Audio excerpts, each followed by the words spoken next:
Well, JD, thank you very much for joining me today. It's a pleasure to have you here, and it's great to have you with us. Now, looking back and researching for these questions, okay, it looks like you've had a fascinating journey.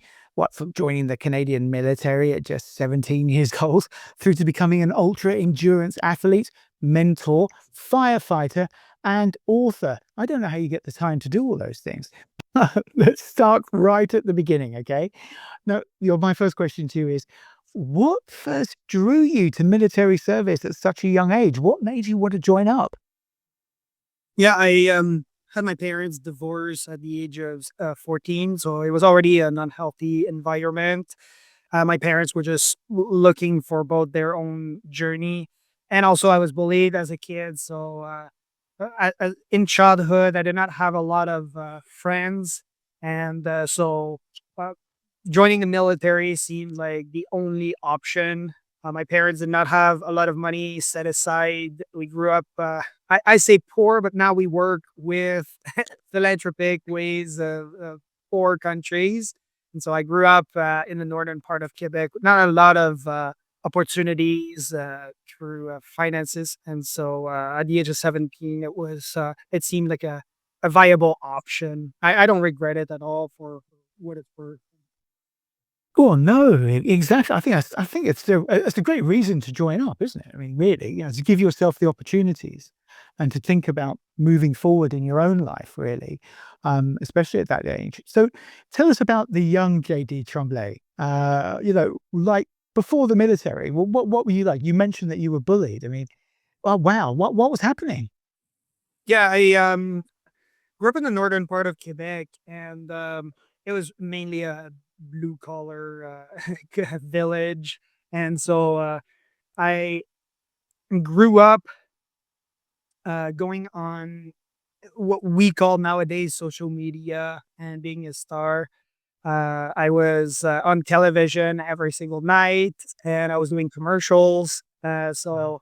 Uh, Typical childhood where the kids would bully you as a result of your fame. I I had the opportunity to essentially use it as a catalyst to help me grow.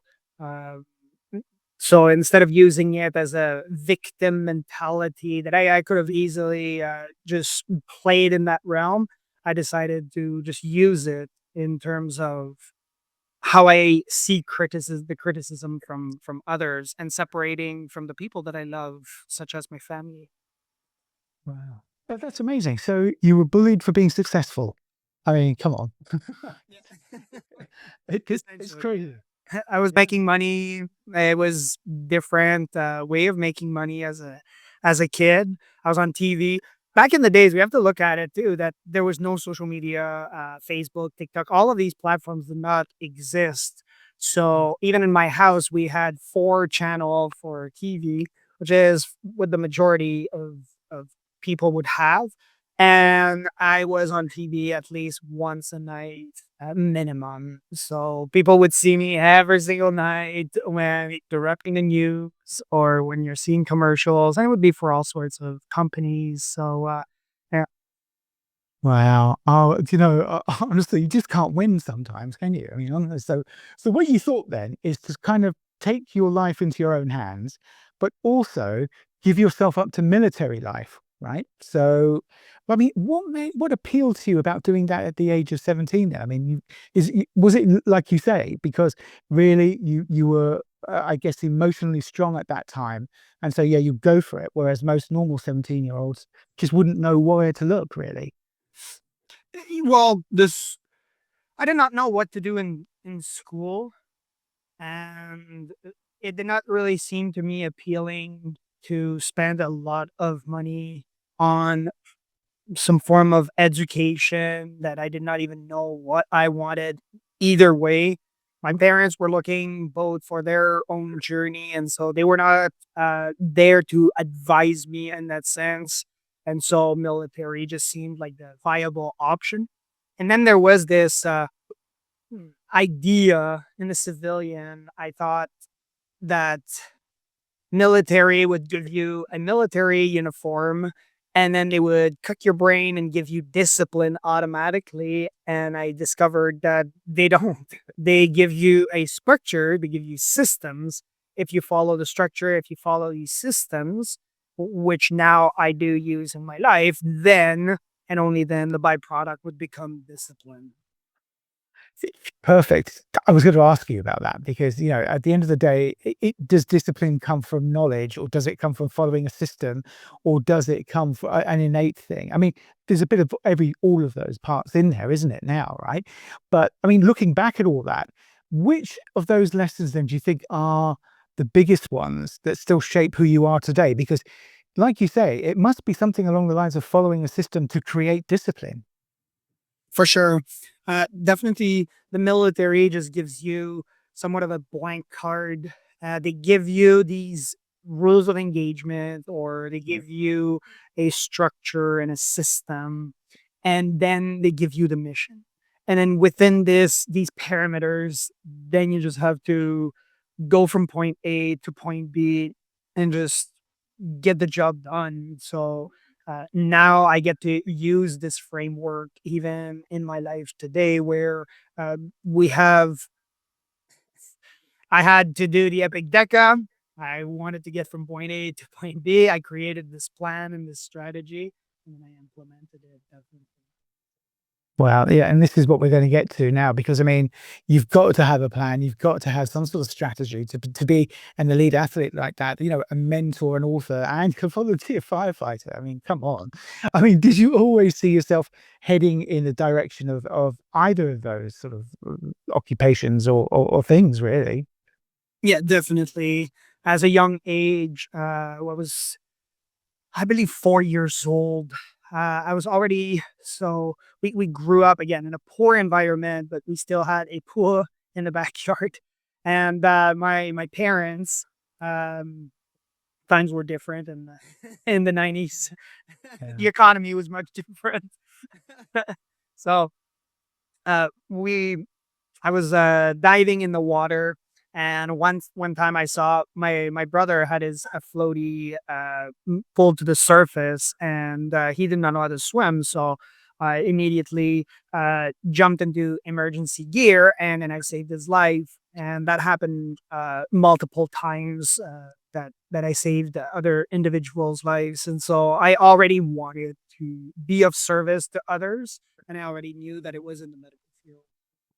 Wow. You see, that's amazing, isn't it? I think that from an early age, you wanted to help and serve others. Oh, great. Well, perfect. And you've already mentioned one of the achievements that immediately stands out right in your life, I think, is that EpicDeca challenge, right? Now, for listeners hearing about this for the first time, you've got to tell us exactly what does it involve, please? So the Epic Deca is a triathlon. Triathlon is three sports into one, which is swimming, biking, and running. And then within the triathlon umbrella, you have multiple distances.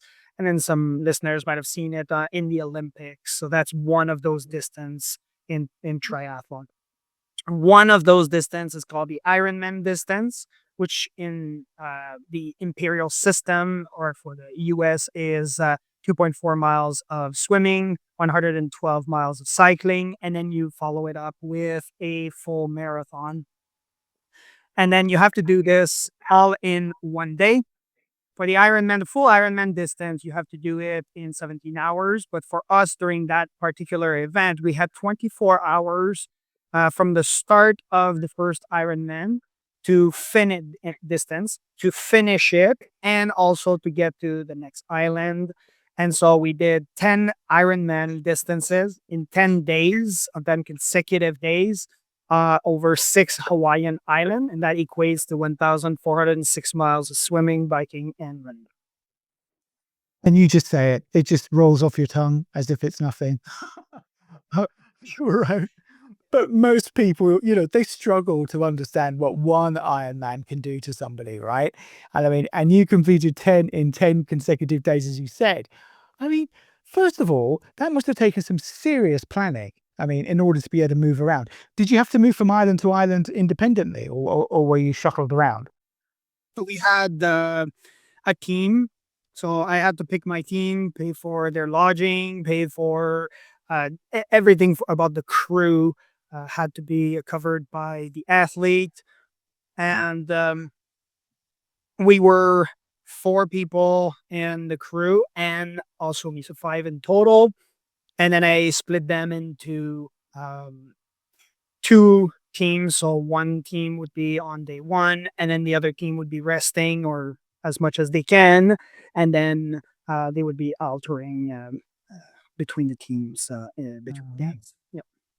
yeah, wow. Oh gosh. I mean, I can see that your planning and structuring of this kind of event and this kind of challenge, the military service must have helped with that and your own innate ability, right?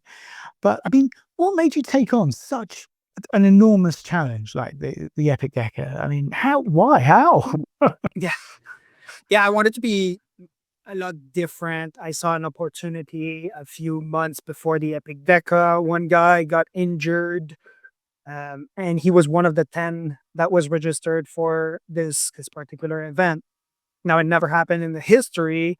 And so this brand called Epic 5 had that event going on in 2022.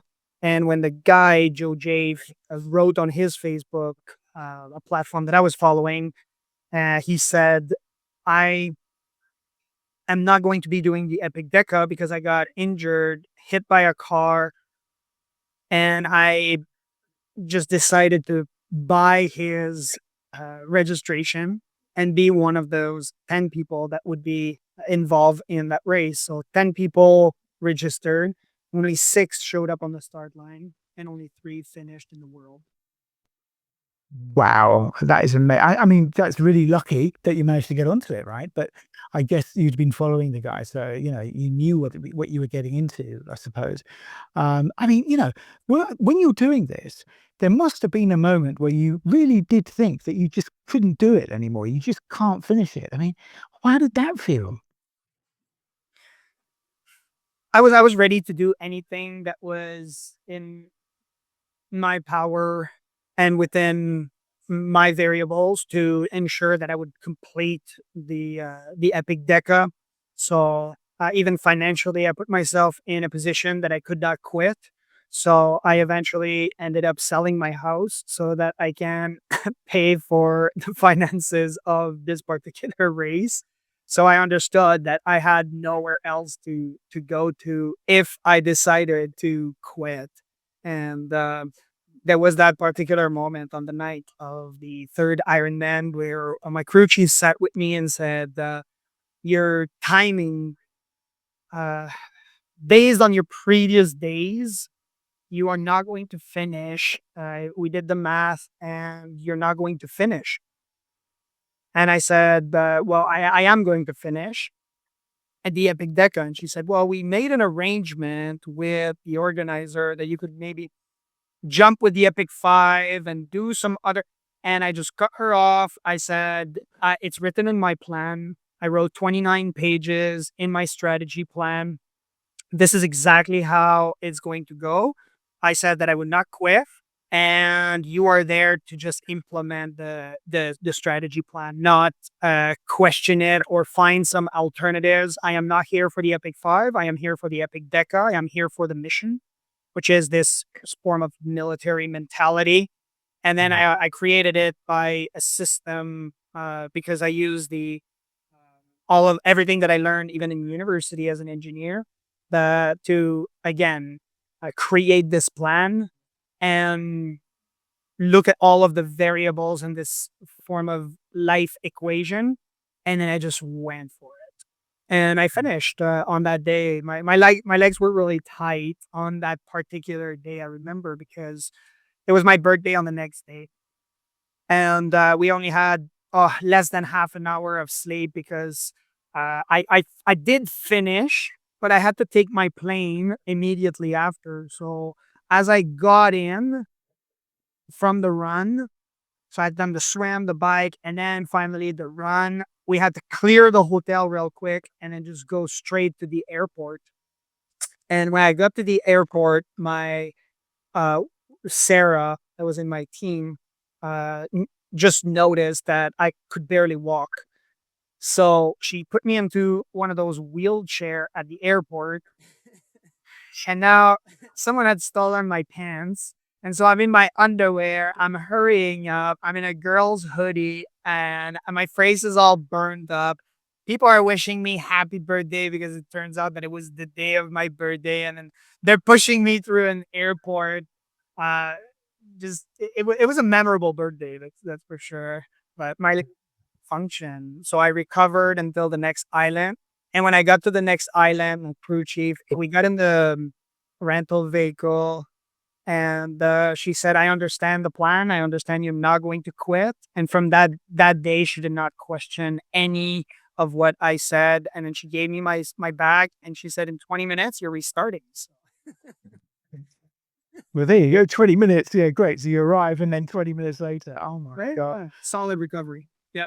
Yeah. And wow. Do you know, honestly, hats off to you. It's just good. It's just wonderful hearing this. And I think, for our listeners, this is what focus is like, right? This is what determination's like. I mean, it sounds to me that, okay, yes, of course, the challenge was really super physical, right? But it's also the mental part of it. You've got to block out, or it's like an athlete, right? As you know, clearly, a, a, a, a superior athlete who blocks out all noise and just concentrates on focusing on winning or performing that task, right? Would you agree? That is exactly what we did. Yeah, of course. I understood that I could not. It's minimal if you're able to do some task switching. So if you're able to chew gum and run like that your brain is able to function in that way. But in larger tasks, such as thinking about your finance, thinking about your life, thinking about school, thinking about businesses. So at that particular moment, I cut every single thing out of my life. I did not even have social media at the time. It was I had a Facebook, personal Facebook, and that's about it. So it was just about my cognitive bandwidth was completely focused towards the race. I even optimized my nutrition because I understood that my energy in terms of regulation would have a lot to do with digestion. So digestion takes a lot of your energy. So I resorted for a somewhat of a vegan diet. Like I'm not vegan anymore. I'm not advertising a vegan diet, but in that particular event, I was vegan. And that's because it was going through my system quite rapidly, and I would not have to focus too much on digestion. I would just get everything that I need in terms of a powder form or some other ways like fruits and vegetables. And then I would just be able to focus even my energy, my whole energy was focused just on that particular event. Yeah, exactly. So as you say, your cognitive energy and your digestive energy, because every calorie counts, I guess, right? When you're doing something like that. Yeah, definitely. I was spending about give or take 10,000 calories per day. And there's no way that I was taking in 10,000 calories. So it was more of a weight loss program, a sadistic weight loss program. I was going to say, I need to lose some weight, right? But I'm not doing that. We're thinking about it, to be fair. My gosh. Okay. So let's move on to how you help others. Right. Because I mean, it sounds like you have got some real talent here to be able to, well, talk about it and be quite, interesting about it. Because, some elite athletes are a bit sort of, you can't really talk to them very well. But I think you're definitely there, aren't you? You're laughing, you're joking, you understand that people need help, right? So you help others to build resilience. And when people hear the phrase mental toughness, for instance, right? What do you think they often get wrong with this? What do they assume that means? They assume that it's going to be easy, or that you're somehow going to receive a magic pill, or that you're going to watch one more TikTok video, and that within a few minutes, then all of a sudden you will be tough mentally. And that can work in terms of a certain level of motivation, but motivation works for a short period. and provide the result that you actually put in versus discipline, where discipline takes a while to build. And so you need to build all of these foundational blocks, understanding that motivation is part of the recipe, but discipline is also part of the recipe with mental toughness. Yeah, and as we said, you can't have discipline without, I guess, the mental toughness and a bit of a plan going on, right? So, to explain to us what and our listeners, and viewers, what does sort of like resilience look like in everyday life for most people? Do you think? But resilience is the ability to handle discipline for a long period. And for many people, when they hear the word discipline, they they tend to cringe or think of it in a negative way. So if you're able to switch it to a positive. So for me, it was easier in some sense because my level of discipline in terms of my non-negotiable was already fitness. So for me, waking up in the morning and doing fitness or going during the day doing fitness, it was already in place. But for some people, their level of discipline and their non negotiable isn't fitness to start. We're talking about starting to build a discipline block. Mm. And so after I build that discipline, then that's when eventually I just build that resilience to accomplish many feats. And So exactly. I think that's the whole point, isn't it? Right? That you can use that skill, if you like, or you can use that trait to be able to do many things. As you said, you balance all of those. If the firefighter thing, all of those things, because of being disciplined and everything else. So, when you're helping somebody, what advice do you give them then to help them get through, I don't know, a difficult season in their life or something like that? How do you help them like that? well, the first thing that we do is we run them through our Epic Foundation and then our DECA system. The Epic Foundation is Eternal Restoration, Physical Temple, I for Identity, and C for Community. So, yes, they will join a community at the Hungry Warrior Academy. Their identity, what is it rooted in? Some people, it's rooted into work, and then they want to have healthy relationship at their home. But yeah, they don't want to sacrifice certain parts of their work in order to have that relationship. And so we have to really work as to understanding what or where their identity comes from. Their physical temple. For some people, they're great at praying and meditating, and they're great at working. But again, they neglect their mindset and their physical health. And then again, when those four pillars are not in alignment with the goal that you're trying to achieve, which is ultimately based on your value system, then you're not capable of having that resilience because over time your body will break down, your mindset will go, and it will be really difficult to handle the pressure over time. And then the eternal restoration is for some individuals.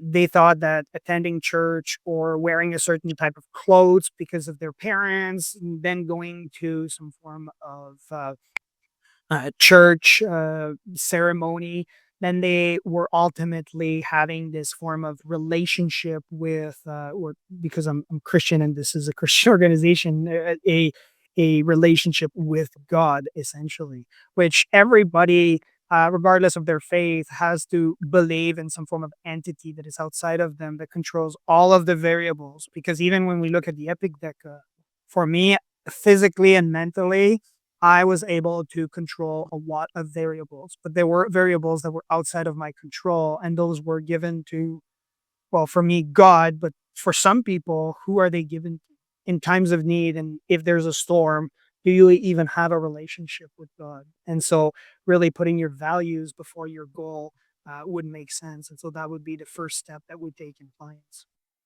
Gosh, right. So, I mean, there's a lot there, isn't there? I mean, at the end of the day, we're talking about really sort of unpacking somebody's life and then kind of looking at every aspect of it for the four pillars. Now, can you just remind us about the four pillars again? I think that's quite an important part of what you teach, basically, isn't it?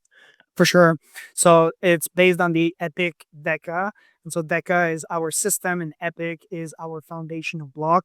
And E is eternal restoration. P is physical temple. I is identity. And C is community. That's perfect. Okay, so thank you for that. Yeah, but I think that makes sense. So, oh my gosh, right. I mean, obviously, with people trying to listen to our podcast and understanding about lifelong fitness and things like that, I mean, if you think about it, do people actually overcompliment even their health and wellness things? I mean, are there mistakes you see people making when it comes to longevity and staying active, perhaps as they get older, like me or something? I mean, how would you help those people?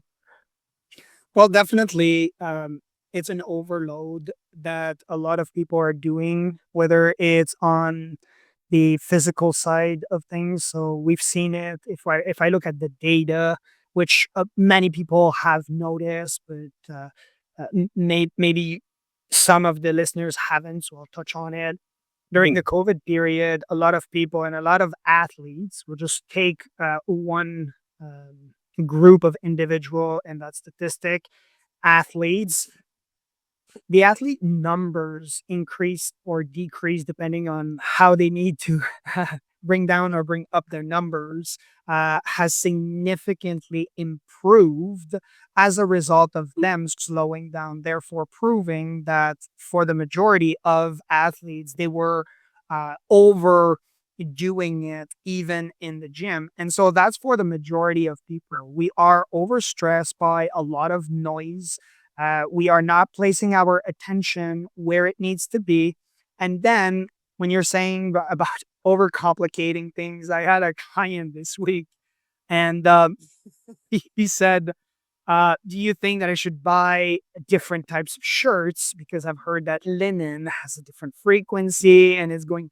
And as I'm going to stop you right there, because again, you're thinking about all of these trends, but what is mandatory is for you to bring your weight down to a healthy level prior to thinking and overcomplicating and adding something that is, in my opinion, necessary along the way. But it's so far down the line that even if right now we would be considering it, it would be foolish to think about changing your entire wardrobe instead of looking at your personal health. So, in terms of longevity, a lot of people are overcomplicating the actual health by following each trend, whether it's even cold bath or cold plunges. They're overcomplicating it, changing their wardrobe or following every trend instead of really doing the basic, which are free for the majority of the actual, the actual system. The majority are free. Yeah, exactly. So, do you think they're trying to just basically distract themselves from going through the painful parts of things? I mean, is it as simple as that? Do you think, or are they really convinced that it's going to help them to change it into a linen shirt? Well, because they're seeing someone that is taking some substance that sometimes is even illegal, and they're having a nice body, or that's what they're trying to aspire. And as Mm. a result, then they're associating the two and they're saying, well, now because I want the body, now I will do exactly what that person is doing. But they're not seeing that either it's illegal drugs or it's an entire lifestyle that that person has. It's their identity. It's the way that they become an influencer. So by quieting down the noise, and I would say that the hardest part of even an athlete, the hardest part, even for me, it was recovery. It was about just slowing the brain down and understanding that it is mandatory for the body to recover. Well, from everything, right? From everything you're doing. Yeah, exactly. Well, it has to, doesn't it? I mean, otherwise, how can you just keep going and going? Even in the military, if you're out on maneuvers or if you're out, fighting, you're still going to have to recover, right? You can't just go on for days and days. No, I understand. Okay, well, tell us about the Hungry Warrior Academy. Is this where you sort of like help people like this? And what inspired you to create the academy then? For sure. And we um, created it after the book became a success. It was a bestseller in French, English, and Spanish. It's in five different languages and in multiple countries. It's available on Amazon.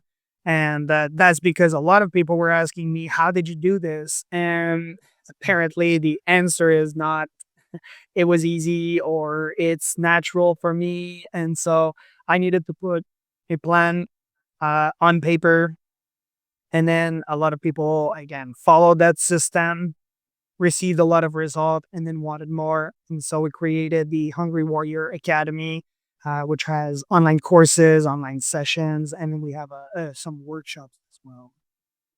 Wow, that's amazing. All right. So, I mean, that's a really powerful name as well, right? Hungry Warrior. I mean, just quickly, where did that come from then? Is that just because you were, obviously at one stage, a hungry warrior? No.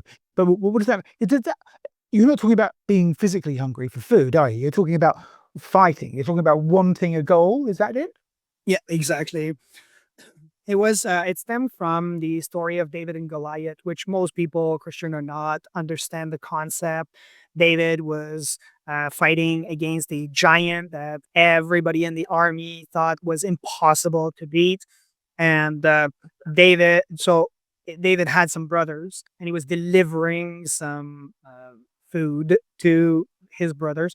Now, looking at the context of his brothers were assuming had a certain level of training. So they were warriors. They were inside of an army. So they were warriors considered. Their title was they were warriors. And then also they had a certain level of equipment you know, by themselves. So they've been also, we're assuming that they've been at war prior to or in some form of combat. So again, they're in all aspect they were considered.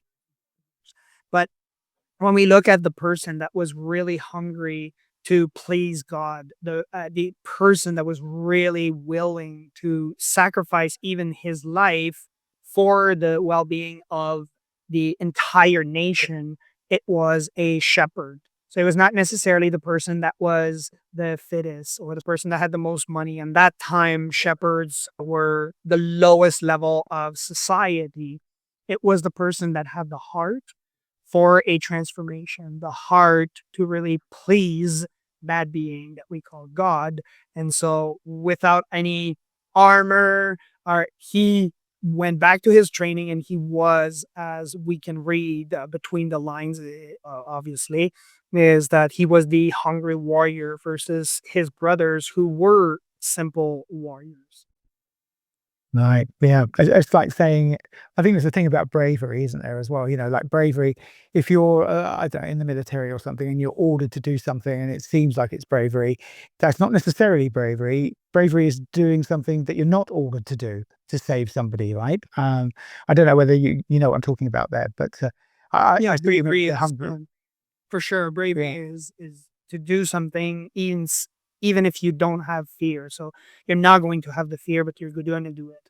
So Yeah. it's about having courage to do that task. So in spite of fear. So we understand that there is fears. It is difficult to live in this world. There's all sorts of moving parts and variables that we can't control, parts that we want to control, parts that we've made a lot of mistakes, but it's in spite of fear that we are to advance in that combat and be hungry for more in life. And for success in these challenges that they come to you with, right? That people, all sorts of different people sign up. So, what are some of the biggest challenges then that people sign up, for your help with? Definitely. So we have a physical section, we have a mental section, and we have a spiritual section. And then they would sign up for a session that is online, and then they get in a room with some guys that have been in some form of battle that they are or they have seen, and so they're capable now of battling some of these challenges. So for example, we had a guy that came in, and he was struggling even with tackling big projects, and he was working for a large company, And turned out that he had it in him, and we saw it. And now he, we well, I don't want to say it exactly at the end, but he is in the process of even purchasing and being part of one of the owner of that large company. So making a right now it's about a $50 million deal. So he's doing very very well, and it started out again just being an employee. So understanding sometimes your worth is by having all of these warriors that have gone through these battles and that are now able to guide you into that process. Yeah. Wow. So hang on a sec. That's really interesting then. So that's the mental side of things, right? So as opposed to the physical. So people come to you if they need to focus on a particular or learn how to focus. If focus is the wrong word, please tell me. But to focus on that particular thing. So that person had to focus on building up whatever they needed to do in order to be able to buy into that company, right? By the sounds of things, and you help them to focus and get that resilience to move forward with that, right? Yeah, we put them through our DECA system, and the DECA system is through. So D is discipline, E is energy regulation, C is capacity, and A is action. And so for him, his issue was C and A, which is the capacity. So understanding where he needed to fit in, what his purpose in the for us, Christian, right? So we call it the kingdom. So where does he fit into the kingdom? And for us, we were from the outside seeing what he was capable of achieving, but for him, he was just not seeing where all of this would stand. And then eventually making some actions. And that's because for him, he was doing actions, but they were not in the right direction. So he was essentially shooting his arrows all in the all of his bullets in the field where he needed to be exactly at the right place, shooting his arrows. Yeah, concentrating your efforts, right? So not just like everywhere. But what's the point in that? When you do want a particular or to hit a particular goal, you got to focus on it and aim for it, right? I mean, I know that sounds easy, right? It's not, but Yeah. I think yeah, this is one of the things. So is this the kind of transformation really that you hope that your members, clients, people that sign up, that they kind of come through with? That's something that's well pretty life changing, really. Yeah, we've had people that we had one guy lost 28 pounds in 2 weeks over some training with no injuries. Well, okay. Let's be Yeah. fair. He had a blister on, I can't remember which foot it was, but anyway, it was a blister. So and that's not a significant injury. He was still able to continue. Yeah. It was an injury. So Yeah, exactly. Exactly. Yeah, I mean, okay, if you say it's the blister, it's like, oh, he had a bit of a long toenail or something, but I understand. you lost 8 pounds. Yeah, but I had a blister. Okay. Yeah, yeah. Well, that's why it took me 2 weeks and not 10 days, right? I mean, so no, that's no, excuse me. That's no, that makes sense. I mean, you can't just like throw that away. There's a reason for this. So okay, look, you mentioned the book. So what prompted you then to write Hunger for More in life then? Why was there a particular message you felt compelled to share with that then? Yeah, it was after the EpicDeca. A lot of people were reaching out to me and saying, "How did you do it?" And again, for me, as I said, it was natural. So that's the real answer. But the real answer, the reason why it was natural is because I worked these skills daily for years before that. So my mental resilience was already present. I had already put in place a plan. I understood how to create this battle ready plan. I knew how to be the leader even in time of pressure. I understood how to calculate all of these variables when I did my engineering degree. So it was not just about knowledge, but it was about using it. So it became some form of powerful tool. So that degree was not just a piece of paper, it was what I utilized to complete the EpicDeca. And so that became my superpower. And then, but again, there's nothing special about JD finishing the EpicDeca. It's just, yes, I achieved it, but as a result of following the system that I put in place, not giving up. I think that's the point, though, isn't it? You've proven the system by following it, and you can't argue with that at all, right? Right. Okay. I mean, brilliant. So if someone reads the book, right, and remembers kind of just one lesson a year later after reading it, right, we all kind of do that, don't we? Oh, yeah. Or you start to change your life and follow this thing in your mind. It always comes back, and say, oh, yeah, I remember that. I need to be doing this. Or, what lesson do you hope that would be that somebody remembers?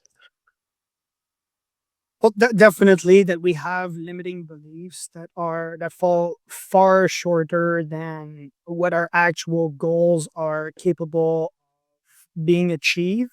The book will only provide you with the tools of achieving all of these goals in a step by step process. So, somewhat of changing your environment, how to utilize the neuroendocrine system to better your performance while still we I break down the nervous system and the endocrine system, and then after the explanation, I tell you exactly how to use it.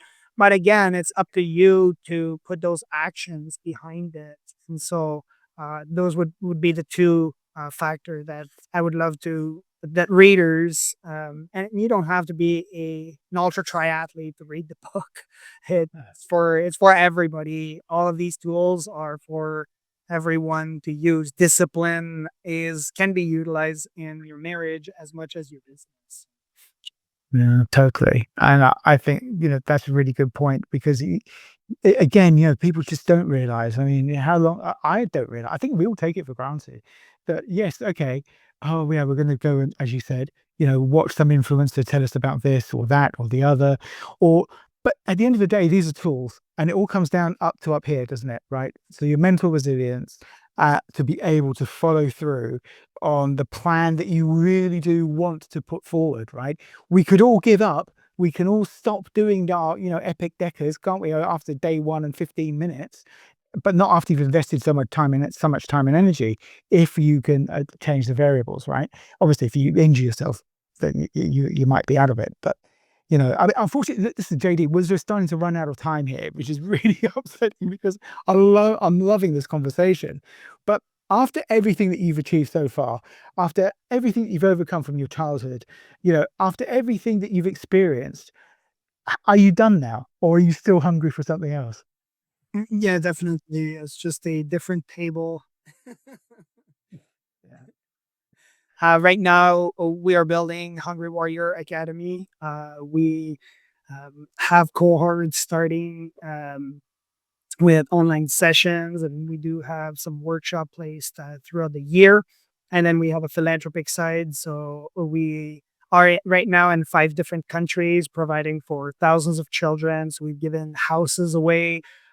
We've given clean water to entire villages, and we're providing opportunities for children that for them they grew up in an environment where sometimes it's taken away by uh, I would call them bad people or people that have low values. And so we're providing these opportunities for these children. And then we have a mentor system to be able to help these kids have a different mindset. So that even if these resources are taken away, and they're able to, again, move in the direction that they are wanting. I got you. Wow, it's amazing how much you give back, right? But it's not like you are one of those people that's kind of selfless. Say like I don't know, the discipline needed to be like a priest or something like that in whatever in whatever religion.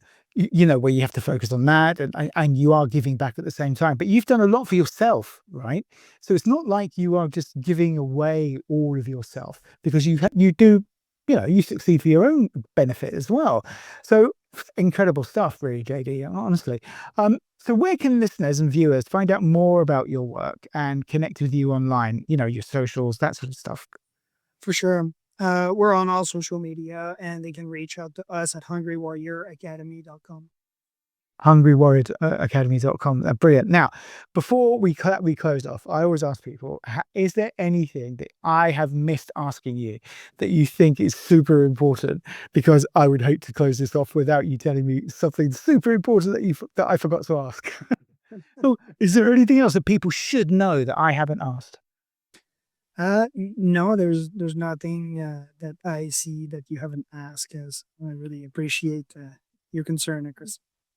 Well, no, it's got to be done because, listeners, if there's anything that you think that I should have asked or any comments that you'd like to make for JD, please leave them in the comments down below because I know, JD, by the type of person you are, you really want to get involved with that conversation with them so you can help as many people as possible, right?